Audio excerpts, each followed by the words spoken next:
నిన్న ఎడుగురు సంధించి జగన్మోహన్ రెడ్డి గారి ప్రభుత్వం మార్చింది. అందులో చంద్రబాబు నాయుడు గారి మీద అక్రమంగా కేసులు పెట్టి ఇరికించాలని చూసిన ఒక రెడ్డి గారికి నా పేరు గల రెడ్డి, ఎందుకంటే నాకన్నా చిన్నోడు కాబట్టి రెడ్డి, ముందు నాకే పేరెట్టారు కాబట్టి నా పేరు గల రెడ్డి అన్న రఘురామ్ రెడ్డి 10 ఏళ్ల క్రితం మా జిల్లా ఎస్పీ. మరి ఆయన సిఐడిలో ఉన్నాడు, కౌంటర్ ఇంటెలిజెన్స్ లో ఉన్నాడు, డ్రగ్ అథారిటీ డైరెక్టర్ గా ఉన్నాడు. అసలు ఒక వ్యక్తికి అందరినీ పెద్ద పెద్ద ఆఫీసర్లని స్టేషనరీ ప్రింటింగ్ ఇలాంటి తొకడా పోస్టుల్లో పెద్ద పెద్ద ఆఫీసర్లు వేసి ఈ సోకాల్ రెడ్డి గారికి ఇప్పుడు కీలక శాఖలు ఇచ్చి ఇప్పుడు ఒక కీలక శాఖ డ్రగ్ లో కంటిన్యూ చేస్తూ నార్మల్ గా director general rank or at least additional director general rank top senior 3-4 IPS ఆఫీసర్లలో ఒకరికి ఇచ్చే పోస్టు విజిలెన్స్ అండ్ ఎన్ఫోర్స్మెంట్. మరి గతంలో డీజీ అవ్వక ముందు ఈ మన డీజీ కడప రెడ్డి గారు, అంటే పేరు రాజేంద్రనాథ్ రెడ్డి గారు, కసిరెడ్డి రాజేంద్రనాథ్ రెడ్డి గారు, మరి ఆయన నిర్వహించిన పోస్ట్ అది చాలా ఇంపార్టెంట్ పోస్ట్. మామూలుగా ఎప్పుడు డీజీ విజిలెన్స్ అంటారు. ఈయన నిన్నగాక మొన్న ఆయన చేసిన సేవలకు గుర్తింపుగా కొంచెం ఎర్లీ ప్రమోషన్ ఇచ్చారు ఐజీగా. ఆయనకి ఇచ్చారు కాబట్టి బ్యాచ్మేట్లు కూడా ఐజీ ప్రమోషన్ ఇవ్వాల్సి వచ్చింది. ఆయన ఇప్పుడు is the head of vigilance and enforcement. ఎవరైనా వీరు మాట వినని అధికారులు ఇలాంటి వాళ్ళు ఎవరైనా ఉంటే రఘు అంటే ఫసక్, అందుకని మరి ఆయన అలా వేసుకున్నారు. అలాగే విజయారావు గారు, ఈయన మగవాడే, లేడీ కాదు, సిహెచ్ విజయారావు. ఆయన్ని మరి గతంలో నెల్లూరులో పనిచేశారు. మరి ఆయన ఉన్నప్పుడు ఎంతో మంది దళితులు మత్స్యకారులు ఆత్మహత్య చేసుకున్నారంటారు. మరి వారు ఏం కావించబడ్డారో సోమిరెడ్డి గారిని అడిగితే సోమిరెడ్డి చంద్రశేఖర రెడ్డి గారికి బాగా తెలుసు. ఎన్నో ఎస్సీ అట్రాసిటీస్ జరిగినాయి. ఆ మధ్యన ఢిల్లీ కూడా వచ్చారు సోమిరెడ్డి గారు. వారితో కలిసి మేము కూడా కంప్లైంట్లు ఇచ్చాం. ఫలితం ప్రస్తుతానికైతే శూన్యం. అప్పుడు ఎస్పీ పెద్దలు విజయరావు గారు, అలాగే కుక్కల నుంచి ఆత్మరక్షణ కోసం కోర్టులో దూరి కాలక్షేపంగా కొన్ని ఫైల్స్ కొట్టేస్తే కాకానీ ఫైల్స్ గా పేరు పొందిన ఆ కేసును కూడా అత్యంత చాకచక్యంతో నేరం కాకానేది కాదు కుక్కలుగానే తేల్చిన విజయరావు గారు ఇప్పుడు ఆయన డిఐజీ కర్నూలు. ఎందుకంటే మరి అక్కడ తెలుగుదేశం చాలా బలంగా అయిపోయింది ఈ మధ్యన. ఆ రేంజ్ లో అనంతపూర్ అయితే స్వీప్ అంటున్నారు, కర్నూలు కూడా హెవీ పికప్ ఉంది. సో ఆ రేంజ్ కి అది ఆయన్ని డిఐజీగా నియమించారు. సో ఇంకా చెప్పడానికి ఏముంది. అలాగే విశాల్ గున్ని, ఈయన DCP law and order Vijayawada. కానీ మార్చాల్సిన పరిస్థితి 3 ఏళ్ల నుంచి ఒక దగ్గర ఉంటే 2 ఏళ్లు దాటి ఉంటే ఎలక్షన్లు వస్తున్నాయి కాబట్టి మార్చాల్సిన పరిస్థితి కాబట్టి ఆయన ఎక్కడికి మార్చారు? ఇంకో సిటీ విశాఖపట్నం. మళ్ళీ ఇదే డిఐజీ విశాఖపట్నం. అంటే ఈ క్రిటికల్ లా అండ్ ఆర్డర్ ఇదంతా ఈ ఎన్నికల్లో చూసి రమ్మంటే కాల్చి వచ్చే బ్యాచ్ వీళ్ళకి. అది చూసి రమ్మంటే కాల్చి వచ్చే బ్యాచ్ ని మరి ఈ రకంగా అలాగా బెదవాడని వైజాగ్ వేశారు, వైజాగ్ బెదవాడ వేశారు. చాలా మంది మార్పులు అనుకుంటారు తప్ప ఈ మార్పులు హానెస్ట్ గా ఉండే వాళ్ళకి ఎందుకు పనికిరాని పోస్టులు, ఆ బెటాలియన్ అని, కమాండెంట్ అని ఇలాంటి పనికిమాలిన పోస్టులు వేశారు. వీళ్ళ అడుగులకు మరుగులు ఎత్తే వాళ్ళకి పోస్టులు ఇచ్చారు. అరే బాబు, ఈ ప్రభుత్వం రాదు, మీరు మాడిపోతారా నాయన, కథ పనులు చేయమాకండి. చెప్పటమే నా ధర్మం, వినకపోతే మీ కర్మం పోలీసులారా. అలాగా ఈ గున్ని గారు ఇక మంచి officer Kumar Vishwajit, it's very good officer. ఆయన పని ఆయన చేసుకెళ్లే విశిష్టమైన వ్యక్తి అని పేరుంది. మరి ఆయన విజిలెన్స్ అండ్ ఎన్ఫోర్స్మెంట్ లో ఉన్నారు. Is already additional DG, real అర్హుడైన ర్యాంక్ లో ఉన్నాడు, ఆ పోస్ట్ లో ఉన్నారు. ఆయన ఇప్పుడు రైలు బండి ఎక్కించారు. అడిషనల్ డీజీ రైల్వే అంటే సిన్సియారిటీకి వీళ్ళు ఇచ్చే రివార్డ్ ఏంటంటే రైలు ఎక్కింగ్ చేయటం. ఎందుకంటే దారుణం ఉంటుందా? అలాగే అతుల్ సింగ్ గారు, ఆయన మంచి ఆఫీసర్, పోలీస్ రిక్రూట్మెంట్ బోర్డులో ఉన్నాడు. తీసేసి ఏదో ఏపీఎస్పీ ఏదో పనికిరాని పోస్ట్, అడిషనల్ డీజీ ర్యాంకు. ఇంతమంది అడిషనల్ డీజీ ర్యాంకులో అద్భుతమైన వాళ్ళు ఉండగా రఘురామరెడ్డికే విజిలెన్స్ ఎందుకు ఇచ్చాడండి జగన్మోహన్ రెడ్డి? దాన్ని ఎందుకు రికమెండ్ చేశారండి జవహర్ రెడ్డి? దాన్ని ఎందుకు సపోర్ట్ చేశారండి కసిరెడ్డి, రాజేంద్రనాథ్ రెడ్డి? దాన్ని ఎలాగ సీఎం దగ్గరికి తీసుకెళ్లారండి ధనంజయ రెడ్డి? ఏంటండి ఒకటే పేర్లు వచ్చేస్తున్నాయి చివర్లు. సరే, మీకే తెలుసు. అలా ఇంకా మరి ఫకీరప్ప గారు, ఈ ఫకీరప్ప గారికి పెద్ద స్టోరీ. ఎస్పీ టెంపరీగా ఏదో సిఐడీలు వేశారు, ఇప్పుడు మొన్న ఈ సిఐడి వ్యవహారాలు ఎక్కువ చేశారు కాబట్టి అప్పుడు ఆయన విశాఖపట్నం జాయింట్ కమిషనర్, అద్భుతమైన పోస్టు. మరి దానికి ముందు కర్నూలులో ఉన్నారు ఈ ఫకీరప్ప గారు. కర్నూలులో మరి సిబిఐ వచ్చి అరెస్ట్ చేయాలని చెప్పి అవినాష్ రెడ్డి గారిని ఎంత ప్రయత్నించినప్పటికీ కడపలో అయితే కొంచెం ఇబ్బంది ఉంటుందని చెప్పి కర్నూలు వచ్చేయమ్మా, ఇక్కడ హాస్పిటల్లో ఉండి నేను చూసుకుంటానని మరి ఇక్కడ కర్నూలులో సిబిఐని కూడా మరి కదలనివ్వకుండా మరి ఆయనకి రక్షణ కల్పించిన ఒక విశిష్ట పోలీస్ ఆఫీసర్ మరి ఈయన ఫకీరప్ప గారు. ఆయన ఇప్పుడు విశాఖపట్నంలో జాయింట్ కమిషనర్. మరి జనరల్ గా ఎస్పీ ర్యాంక్ అంటే డిప్యూటీ కమిషనర్ ఉండాలి, బహుశా ప్రమోషన్ కూడా ఇచ్చేసినట్టున్నారు. సరే, Amit Bardhan SP CID commandant, పాపం ఈయన ఆ సిఐడిలో తప్పు చేయకూడదని చెప్పుకుంటాడు, ఆయన లేపేశారు. ఇక మా జిల్లాకి ఎవరో ఒక లేడీని వేశారు. ఓకే, అదే పెద్ద లోకల్ పోస్ట్ కాదు. అలాగే ఎవరో ఆనంద్ రెడ్డి గారట, ఆయన law and order SP Visakhapatnam. అక్కడి నుంచి తీసుకొచ్చి ఎక్కడ వేస్తారు కావాల్సిన వాళ్ళని? విజయవాడ.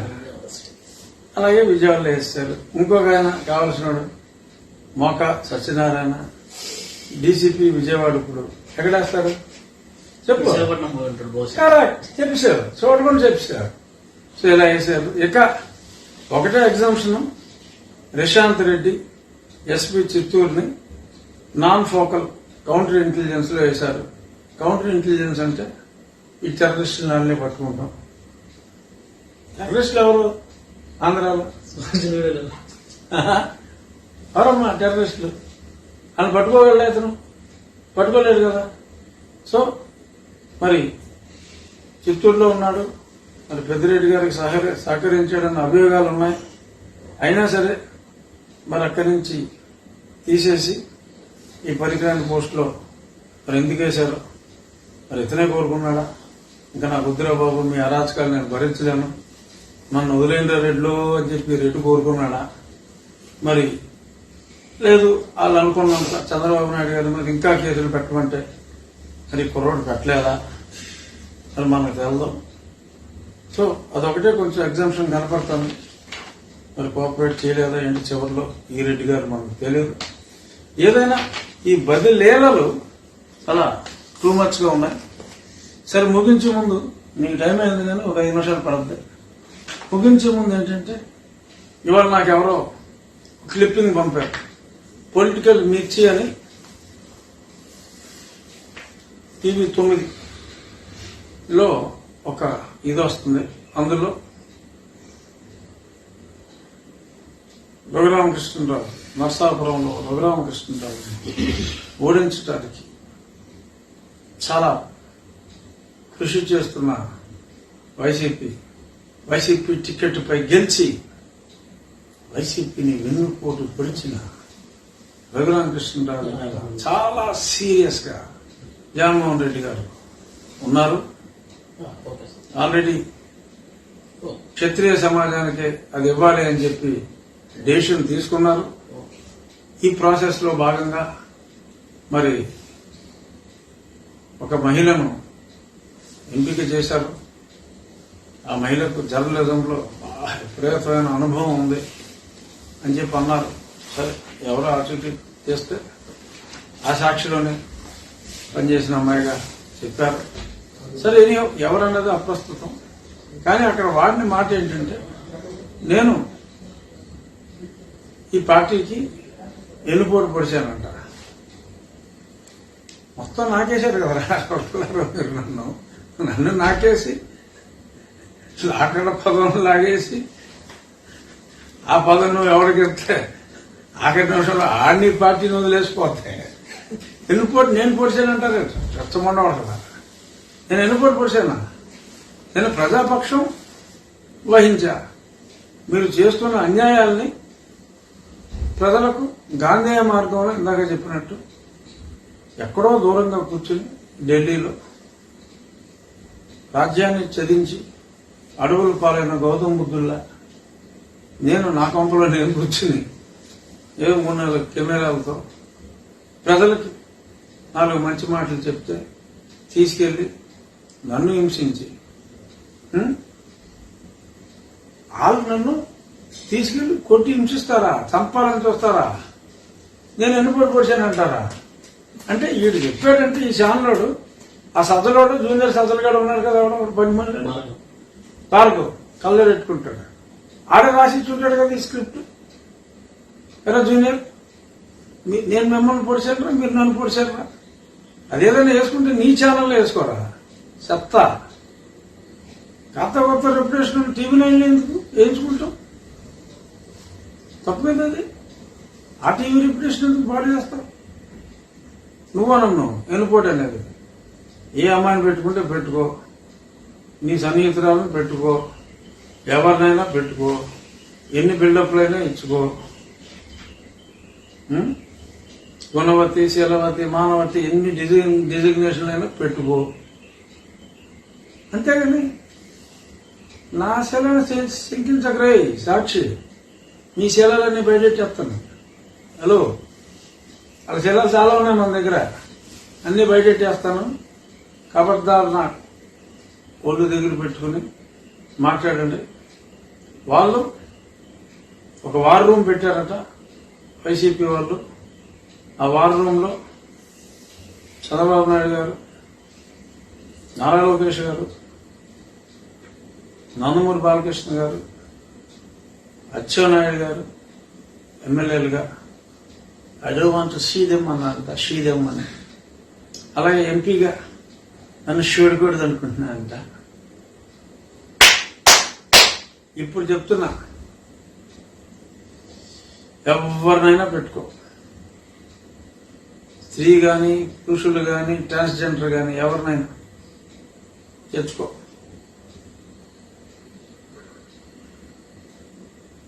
చూస్తున్నాం. ఊరికైనా అంత ఇంత నేను ఛాలెంజ్లు చేయను, అనవసరం. నాకు ప్రజలు ఉన్నారు.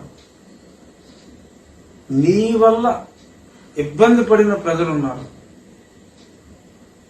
నీ వలన దారుణంగా మోసపోయిన ప్రజలున్నారు. నీ వలన మోసపోయిన మహిళలున్నారు. నీ వలన ఆరోగ్యం కోల్పోయిన పురుషులు ఉన్నారు. నీ వలన ఉద్యోగం రాని నిరుద్యోగులు ఉన్నారు. నీ వలన దెబ్బతిన్న ఉద్యోగులు ఉన్నారు. వీళ్ళందరూ చాలా నన్ను గెలిపించడానికి, నన్ను ఓడించడానికి నువ్వు ఎన్నైనా వేసుకో. నా ఇంటికి కూడా ఓడదు. మన శర్మిల గారు కూడా చెప్పారు, ఏం పీక్కుంటావో పీక్కో అని. సో ఎవరిని పెట్టుకుంటావో పెట్టుకో. స్త్రీ అయినా, పురుషుడైనా, ట్రాన్స్జెండర్ అయినా, లేక నువ్వైనా రా, చూసుకున్నావు. ఊరికనే టార్గెట్లు పెట్టేసి డబ్బులు ఇచ్చేస్తే ఎవరో ఓట్లేరమ్మా జగన్మోహన్ రెడ్డి. కుప్పంలో రాష్ట్రంలో కల్లా హైయెస్ట్ మెజార్టీ చంద్రబాబు నాయుడు గారికి వస్తుంది ఈసారి. సో అంచేత ఎన్ని 100 కోట్లు ఖర్చు పెట్టినా వాళ్ళు పార్క్ చేస్తారంట. ఈ 5 నియోజకవర్గాల్లో అసెంబ్లీకి అయితే 100 కోట్లు పార్క్ చేస్తున్నారని తెలిసింది నాకు. ఏమవుతుంది? ఈ వాలంటీర్లు తినేస్తారు. ఇంకోటి ఇది చెప్పి ముగిస్తా, వాలంటీర్లకి క్యాష్ అరేంజ్ చేస్తున్నారు ఎమ్మెల్యేల ద్వారా. వాళ్ళు వాలంటీర్ మహిళ అయితే డైరెక్ట్ గా బట్టలు చీర, మగ వాలంటీర్ అయితే ఆడికి బట్టలు పిల్లానికి చీర శాలువ వేసి మీరు చేసిన సేవలకు మా సన్మానం అని చెప్పి వాళ్ళ సొంత ఖర్చులతో చేసినట్టుగా వీళ్ళు కొట్టేసిన డబ్బులతో సన్మానాలు చేస్తారట. రేపు పొద్దున చూస్తాం మనం, రాబోయే రోజుల్లో వస్తుంది. వాలంటీర్లకు వైసీపీ ఎమ్మెల్యే సత్కారం అది సాక్షి వేస్తారు. ప్రజాసేవకి 5,000 రూపాయలు ఇచ్చిన గౌరవ వేతనం కోసం తమ జీవితాన్ని ప్రజల కోసం అంకితం చేసిన ఆర్ఎన్టీ వెంకట్రావుకి ఇది, ఇంకో వాలంటీర్ సుబ్రహ్మణ్యానికి ఇది, వాలంటీర్ సుధాకర్కి ఇది సన్మానం అని చెప్పి ఈ రకంగా సన్మానాలు కూడా పెద్దలు చేయబోతున్నారట. ఏముంది, చేసుకోండి సన్మానాలు. మీరే చెప్పారు కదా వాళ్ళందరూ మా మనుషులే అని. సీఎం గారు కూడా చెప్పేశారు, వాలంటీర్లకు సన్మానం చేసుకోండి, మీరు డబ్బులు ఖర్చు పెట్టుకోండి, అసెంబ్లీకి 100 కోట్లు ఖర్చు పెట్టండి. ఎంత ఖర్చు పెట్టినా ప్రజల డబ్బు ప్రజల వద్దకు వెళ్తుంది.